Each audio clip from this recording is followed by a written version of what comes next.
بسم اللہ الرحمن الرحیم نحمده ونصلي ونسلم على رسوله الكريم اما بعد فاعوذ باللہ من الشیطان الرجیم بسم اللہ الرحمن الرحیم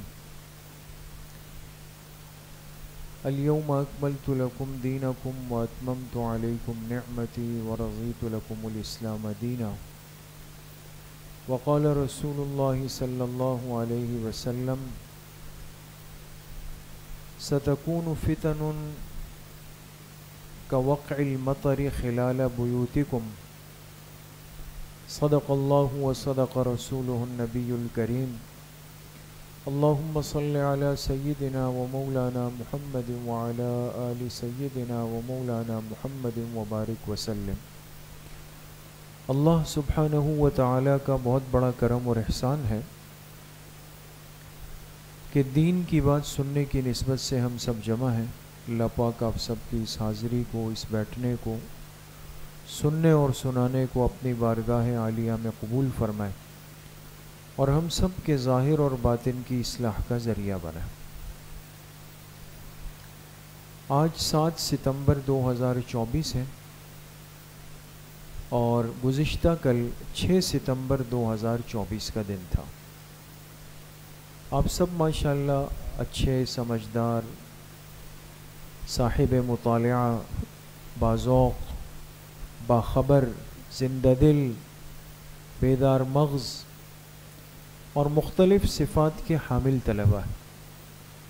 بولے الحمدللہ۔ تو یقیناً آپ ساتھیوں کے علم میں ہے اور ہونا چاہیے کہ یہ دونوں دن ہمارے ملک کے لیے اور اس قوم کے لیے اور اس امت کے لیے بڑی اہمیت کے حامل ہیں۔ 6 ستمبر کا دن بھی اور 7 ستمبر کا دن بھی۔ 6 ستمبر کی اہمیت اس لیے ہے کہ یہ اس ملک میں یوم دفاع کے طور پہ منایا جاتا ہے، اور 7 ستمبر اس لیے کہ یہ یوم تحفظ ختم نبوت کے طور پہ منایا جاتا۔ یوم دفاع کا کیا مطلب اور یوم تحفظ ختم نبوت کا کیا مطلب، یہ تھوڑی سی بات سمجھ لینی چاہیے، ورنہ بعض دفعہ یہ ہوتا ہے کہ یہ آسان اور موٹی سی بات ہے لیکن دماغ میں نہیں ہوتی۔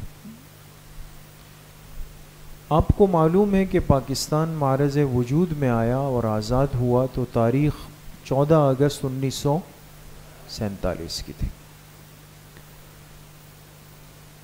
1965 6 ستمبر یعنی گویا پاکستان کو بنے ہوئے کتنے سال ہو گئے؟ 18 سال۔ 18 سال ہو چکے تھے۔ 18 سال کے بعد اسی ملک نے جس سے ہم نے آزادی حاصل کی، یہ کھڑکی بند کر دیں، وہ دروازہ بھی بند کر دیں، جس سے آزادی حاصل کی اور اس کے دل دماغ میں ایک غصہ اور ایک نفرت اس وقت سے موجود تھی کہ کسی طریقے سے ایک دنیا کے نقشے پر ایک اسلامی ریاست کے طور پہ وجود میں آنے والے ملک کو نیچا دکھایا جائے۔ چنانچہ اسی سوچ کے ساتھ اس نے 1965 6 ستمبر کو پاکستان پر ایک غیر اعلانیہ حملہ کیا۔ ادھر میری طرف دیکھیں گے سب ساتھی۔ اور حملہ کرتے ہوئے وہ اتنے تکبر میں تھے، اتنے تیش میں تھے اور اس گمانے باطل میں تھے کہ ان کے جو فوج کے سربراہ تھے اس نے کہا کہ ہم کل کا ناشتہ لاہور میں کریں گے۔ کہاں کریں گے؟ لاہور میں۔ اور کل شام ہم شراب پارٹی کریں گے لاہور جیم خانہ کلب میں۔ یہ تاریخ کے جملے ہیں، یہ میں آپ کو کہانی نہیں سنا رہا ہوں دوستو، یہ چیز فائدہ دے گی آپ کو۔ یہ بات کون کر سکتا ہے دوستو کہ میں کل ناشتہ اس ملک میں کروں گا اور کل شام نعوذ باللہ شراب پیوں گا؟ کہ جس کو اپنے اوپر اتنا یقین اور کانفیڈنس اعتماد ہے کہ بس یہ تو میں کر چکا ہوں، اس لیے کہ فوج ان کی زیادہ، ہتھیار ان کے زیادہ، وسائل ان کے زیادہ. پاکستان کو بنے ہوئے 18 سال ہوئے اور ابھی استحکام ہوا نہیں، تو 100% اس کو یقین تھا کہ میں کل پاکستان کے ایک بڑے حصے میں جا چکا ہوں. لیکن علامہ اقبال نے کہا تھا نا، کافر ہے تو شمشیر پہ کرتا ہے بھروسہ، مومن ہو تو بے تیغ بھی لڑتا ہے سپاہی. اسباب پہ نظر نہیں. اس امت اور اس قوم کے پاس عقیدہ ختم نبوت کی برکت سے جذبہ جہاد زندہ تھا، اللہ کی ذات پر یقین زندہ تھا. اس لیے رات کے اندھیرے میں اس دشمن نے حملہ کیا. حالانکہ پوری دنیا کا ایک جنگی اصول اور قانون ہے کہ اگر دو دشمن بھی آپس میں لڑیں گے تو اس کے بھی کچھ حدود و قیود ہوں گے، آداب ہوں گے. رات کے اندھیرے میں حملے کا تو ایک ہی مطلب ہے کہ کل صبح وہ خس کم جہاں پاک ختم ہو چکے ہوں گے. لیکن اس اندھیرے میں حملہ کرنے والے دشمن کو اندازہ ہوا کہ بھیڑوں کی چھت میں ہاتھ ڈال دیا.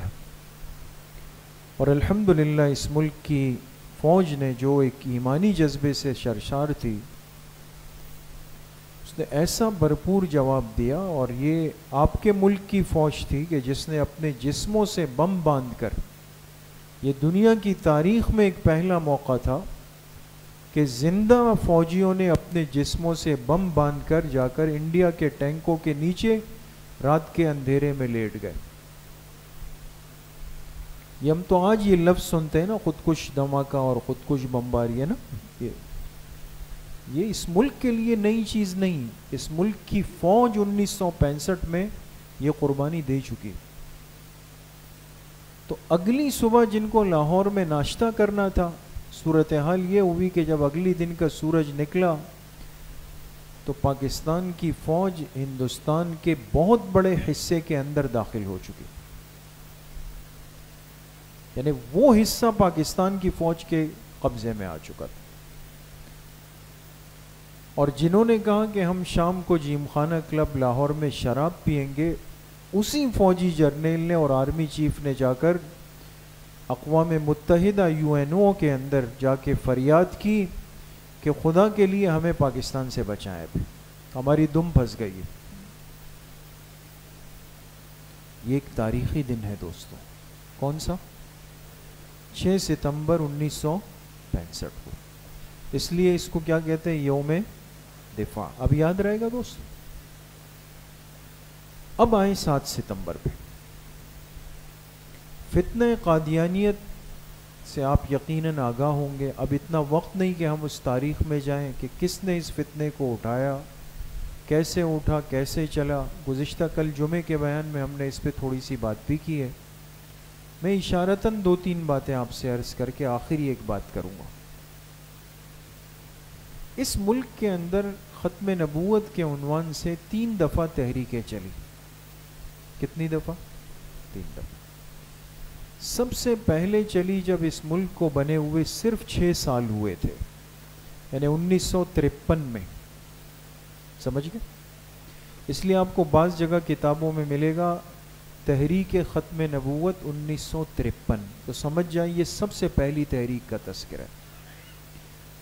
اور یہی وہ تحریک تھی کہ جس میں صرف آج بہت سارے لوگوں نے یہ سوال کیا کہ بھئی آج ختم نبوت کی یہ بڑی تقریب لاہور میں کیوں ہو رہی ہے نا، مینار پاکستان میں، اسلام آباد میں کیوں نہیں؟ وہ بات بھی آپ سے عرض کرتا ہوں. اس لیے کہ 1953 کی تحریک ختم نبوت میں 10,000 سے زائد مسلمان شہید ہوئے، تو وہ یہی لاہور کا شہر تھا. آج اس جذبے کو یاد دلانے کے لیے اور زندہ کرنے کے لیے مسلمان وہاں پہنچے ہوئے. 10,000 مسلمان اس سے زائد شہید ہوئے. یہ پہلا قدم تھا. دوسری تحریک چلی 1974 میں. پہلی کب تھی؟ 53 میں. دوسری بیچ میں کتنا وقفہ؟ 21 سال کا۔ 1974 کی تحریک ختم نبوت بڑی مؤثر تھی، اور اسی تحریک کے نتیجے میں ہی پوری دنیا کے نقشے میں پاکستان وہ پہلا غیرت مند ملک ثابت ہوا کہ جس نے آئین کے اندر ترمیم کی۔ ترمیم کس کو کہتے ہیں دوستو؟ کہ ایک بات پہلے سے نہیں ہے، جیسے آپ لوگ کتاب میں حاشیہ لکھتے ہیں، حاشیہ سمجھتے ہیں؟ حاشیہ لکھتے ہیں نا، تو اپنے ہاتھ پہ لکھتے ہیں یا کتاب کے کونے پہ؟ کتاب کے کونے۔ ترمیم ہوئی، اور یہ بات اس ملک کے آئین کا حصہ بن گئی کہ منکرین ختم نبوت چاہے وہ کسی نام سے ہو، بشمول مرزائی، قادیانی، لاہوری، یہ جتنے حصے ہیں ان کے، اس سب کو بریکٹ میں لکھا گیا۔ اور کمال آپ کے اکابر نے یہ کیا کہ نا آج یہ محنتیں سامنے ہو کہ انہوں نے صرف ایک لفظ یا دو الفاظ پر اکتفا نہیں کیا، ورنہ اگر ایسا ہوتا کہ مرزائی قادیانی کا لفظ ہو کے بریکٹ بند ہو جاتا تو کل وہ تیسرے نام سے استعمال ہوتا۔ تو لفظ لکھوایا جو آپ کے اکابر نے وہ کیا تھا کہ مرزائی، قادیانی، لاہوری یا کسی بھی نام سے جو ختم نبوت کا انکار کرے گا وہ دائرہ اسلام سے خارج ہو۔ راستہ بند، آئین نے راستہ بند کر دیا، قانون بن گیا۔ اب فتویٰ اور قانون میں یہ فرق ہوتا ہے دوست۔ آج لوگ جو علماء کا مذاق اڑاتے ہیں نا، آپ نے دیکھا ہوگا بہت ساری، تم مولویوں کے فتوے ہیں، سنا ہے نا یہ جملہ؟ تم ملاؤں کے فتوے، ان کی کیا حیثیت ہے؟ یہاں بول دیں کہ تم سیاستدانوں کا بنایا ہوا آئین ہے، اس لیے کہ جو بولے گا وہ پھانسی کے پندے پہ لٹک جائے گا۔ اس لیے اپنے اکابر کی دوررس نگاہ کو دیکھیں، انہوں نے صرف فتوے پر اکتفا نہیں کیا، وہ قانونی جد و جہد میں لگ گئے۔ سب سے کامیاب تحریک۔ 1974 کے بعد 10 سال اور گزرے، یعنی 1984 1984 تیسری تحریک چلی، جس کے نتیجے میں امتناع قادیانیت آرڈیننس جاری ہوا۔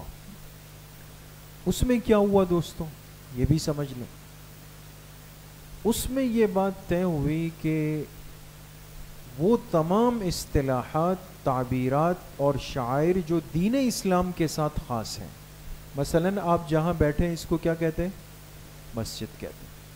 آپ عید میں جانور ذبح کرتے ہیں، اس کو قربانی کہتے ہیں۔ بات سمجھ گئے؟ حضور علیہ السلام کی جماعت کو صحابہ کہتے ہیں، آپ کی بیویوں کو ازواج مطہرات۔ شعائر اسلام اور اصطلاحات دینیہ یہ قادیانی فتنہ منکرین ختم نبوت استعمال نہیں کر سکے۔ آپ دیکھیں اتنی محنت ہوئی، 3 درجوں میں 3 تحریکیں چلی، 53، 74 اور 84 کے اندر، تب کہیں جا کر اس فتنے کا ناطقہ بند کیا گیا آئینی طور پہ۔ اس لیے آج پوری باطل دنیا کا، مغربی دنیا کا جو پریشر اور دباؤ پاکستان پر ہے وہ کیا ہے؟ وہ یہی ہے کہ کسی طریقے سے اس آئینی شق اور ترمیم کو متنازع بنا کے اس کو ختم کر دیا گیا۔ اس لیے میرے عزیز طلبہ، ان چیزوں سے ذہنی طور پر واقف رہیں۔ آپ علمی میدان کے شہسوار ہیں، آپ محنت کرتے ہیں، لیکن یاد رکھیں کہ ایک چیز کو قانونی گرفت میں لانے کے لیے بڑی محنت کرنی پڑتی۔ اس لیے اب سے کچھ وقت قبل اکابر نے اسی سلسلے کا دوسرا قدم بڑھایا، اور آپ علیہ السلام کی ختم نبوت کے بعد بڑی ضرورت محسوس ہوئی، اور ضروری ہے کہ جو صحابہ اکرام، اہل بیت اعظام، ازواج مطہرات، ان کو ایک تحفظ دینا اور ان کی گستاخیوں اور بے ادبیوں کا سلسلہ روکنا۔ فتاویٰ تو ہمارے اکابر کے صدیوں سے چلے آ رہے ہیں، لیکن ملک کا قانون بن جائے، دیکھیں اس کے لیے کتنی ایک محنت ہوئی، اور ایک مرحلے تک بات پہنچ گئی۔ وہ بل پاس ہوا، پارلیمنٹ سے ہوا، قومی اسمبلی سے ہوا۔ تیسرا سٹیپ ہوتا ہے جب بل حصہ بن جائے، جب وہ صدر پاکستان کے دستخط ہوئے۔ لیکن افسوس یہ ہے کہ ہمارے صدر پاکستان وہ غیرت اور ہمت نہیں دکھا سکے اور اس بل کو واپس کیا انہوں نے۔ لیکن بہرحال یہ تو دین کی محنت ہے، اس کی بنیاد ہوتی ہے، اور ایک وقت آتا ہے کہ وہ چیز برابر ہو جاتی ہے، اور انشاءاللہ وہ بھی ضرور ہو۔ تو آج اس اعتبار سے اس ملک کے رہنے والے وہ گولڈن جوبلی تقریب منا رہے ہیں، 50 سالہ تقریبات منائی جا رہی ہے، اور بحیثیت ایک طالب علم کے اور دین کے سے جڑے ہوئے ایک فرد کے، یہ ہماری ذمہ داری ہے کہ ہم اس میدان میں اور اس فکر میں بھی عام مسلمانوں کو ذہنی طور پر بیدار رکھیں، حکمت کے ساتھ، بصیرت کے ساتھ، صحیح ترتیب اور گفتگو کے ساتھ ان کو ہم یہ ساری باتیں بتائیں، سمجھائیں کہ بھئی یہ چیزیں کیوں ضروری تھیں اور کیوں ضروری سمجھی گئی۔ سمجھ میں آ گئی بات؟ تو اب آخری 1 منٹ کی بات آپ حضرات سے اور کرنی، 1 منٹ دیں گے نا؟ تو ماہ ربیع الاول کا آغاز ہے، اور اس حوالے سے ایک مثبت پازیٹیو کام، تاکہ جس سے لوگوں کو واقعی ربیع الاول کے مہینے کے بارے میں صحیح معلومات، سیرت طیبہ سے آگہی، رسم و رواج اور بدعات سے اجتناب، یہ ساری محنت کرنی۔ دیکھیں میں نے طلبہ سے دور حدیث میں بھی عرض کیا، سابعہ میں بھی، ہم کیا کرتے ہیں یار، ہمارے علاقے میں تو ہر سال بس یہ چیزیں بڑھتی جا رہی، ہر طالب علم یہ کہانی سنا رہا ہے نا، ہمارے علاقے میں بس یہ چیزیں بڑھتی جا رہی۔ او بھائی، یہ گلے شکوے اور فریادیں تو ہم کئی سالوں سے کر رہے ہیں، کیا یہ چیزیں کم ہو گئی؟ وہ غلط محنت کر رہا ہے، آپ صحیح محنت کر لیں۔ انہوں نے مسجدوں کو باہر سے سجا دیا، آپ اندر سے سجا دیں نا، آپ محنت کر لیں۔ نہ میں محنت کر رہا ہوں، نہ آپ محنت کر رہے ہیں، نہ ہمارے امام محنت کر رہے ہیں، نہ مقتدی محنت کر رہے ہیں، نہ علماء کر رہے ہیں، نہ طلباء کر رہے ہیں، لے دے کے ہمارے بس گلے شکوے رہ گئے۔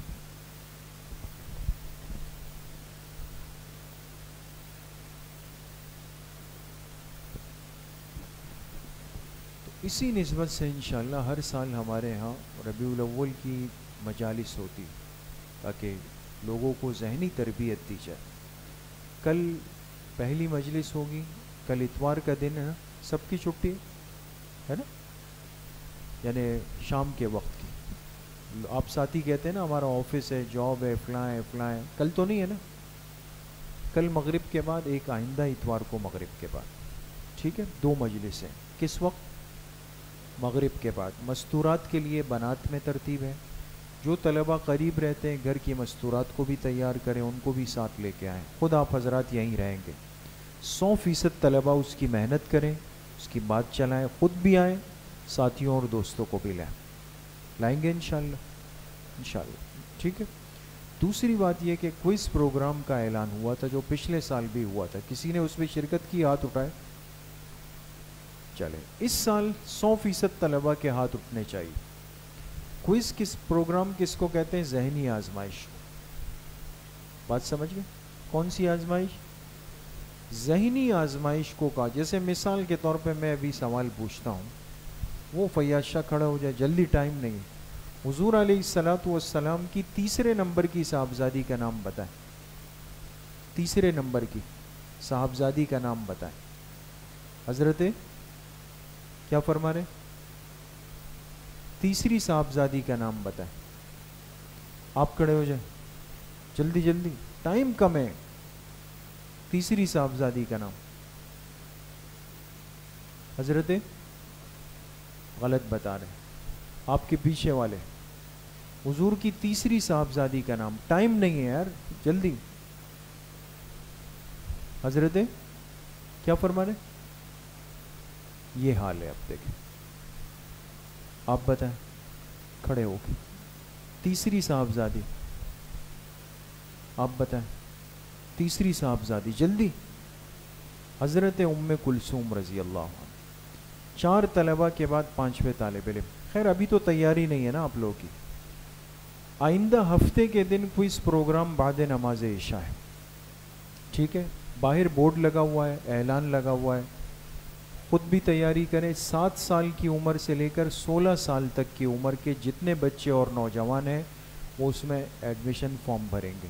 سامنے فاؤنڈیشن میں اتوار پیر منگل بدھ شام 6 بجے سے رات 10 بجے تک فارم بھرے جا سکتے ہیں. تمام طلبہ شرکت تو سب نے کرنی, سب کریں گے نا انشاءاللہ, خدمت بھی لگے گی. اولا ثانیہ کے طلبہ ہاتھ اٹھائیں, وہ اپنا اندراج کرائیں گے اس کے اندر, ٹھیک ہے. تیاری کس سے کریں گے؟ ایک گائیڈ بک تیار ہو رہی ہے خزینہ علم و معرفت کے نام سے. کس نام سے؟ وہ انشاءاللہ کل یا پرسوں تک تیار ہو کے آپ کے برابر میں ایک شاپ ہے, دیکھیے کسی نے, بنات کے برابر میں ایک شاپ ہے, دیکھیے وہاں سے آپ کو مل جائے گی. فری میں نہیں ملے گی, فری میں نہیں, پیسوں کے لیں گے, ٹھیک ہے. تھوڑا سا خرچ کرنے کا مزاج بھی بنائے نا, تھوڑا سا خرچ کریں اور وہاں سے حاصل کریں, گھر میں رکھیں, تیاری کریں. چھوٹے بہن بھائیوں کو تیاری کرائیں, طالبات کے لیے بنات میں, آپ کے لیے مسجد میں. ہر ساتھی کم از کم 5 طلبہ کو تیار کرے گا. کس نے؟ 5 ساتھیوں کو, ٹھیک ہے. محنت کریں گے انشاءاللہ اس حوالے سے. بہت آہستہ آواز آئی, ٹھیک ہے نا. انشاءاللہ آپ کے منتظر رہیں گے. پہلے حاضری لیں گے, پھر کوئی پروگرام کریں گے, ٹھیک ہے انشاءاللہ. آپ امریکہ تو نہیں جا رہے؟ اللہ پاک صحیح عمل کی توفیق نصیب فرمائے. وقت بہت کم ہے. تمام ساتھی ایک مرتبہ درود شریف پڑھ لیں.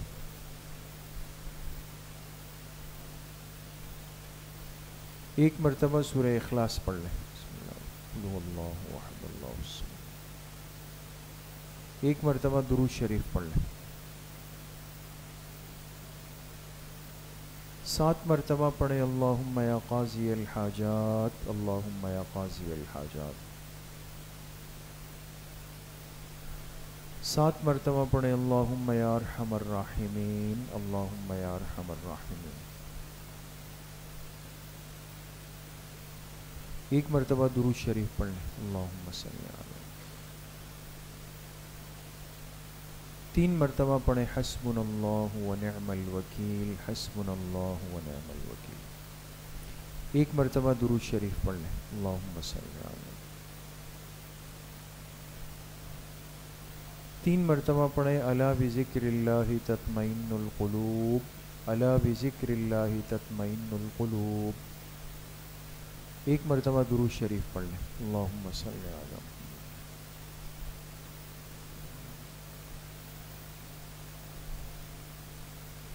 تھوڑی دیر کے لیے ذکر قلبی کریں گے. تمام ساتھی سروں کو جھکا لیں, آنکھیں بند کر دیں. دل میں تصور کریں کہ اللہ کی بارگاہ سے انوارات, فیوزات, تجلیات اتر رہے ہیں اور میرے دل کی ہر دھڑکن کہہ رہی ہے اللہ اللہ اللہ.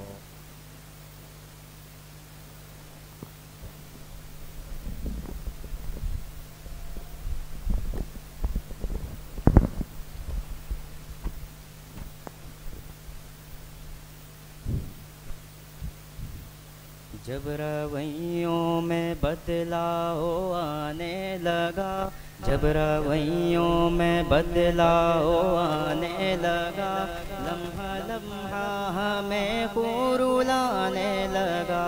جب رویوں میں بدلاؤ آنے لگا, لمحہ لمحہ ہمیں خور لانے لگا. پھیر کر چل دیا رخ غوروں کے سنگ, پھیر کر چل دیا رخ غوروں کے سنگ. دعویٰ عشق جو تھا ٹھکانے لگا. جب رویوں میں بدلاؤ آنے لگا, لمحہ لمحہ ہمیں خور لانے لگا. میری حالت پہ سب رو رہے تھے مگر, میری حالت پہ سب رو رہے تھے مگر, اور وہی شخص تھا مسکرانے لگا. جب رویوں میں بدلاؤ آنے لگا, لمحہ لمحہ ہمیں خور لانے لگا. قتل کے وقت قاتل سرحانے میرے, قتل کے وقت قاتل سرحانے میرے, خوبصورت غزل گنگنانے لگا. جب رویوں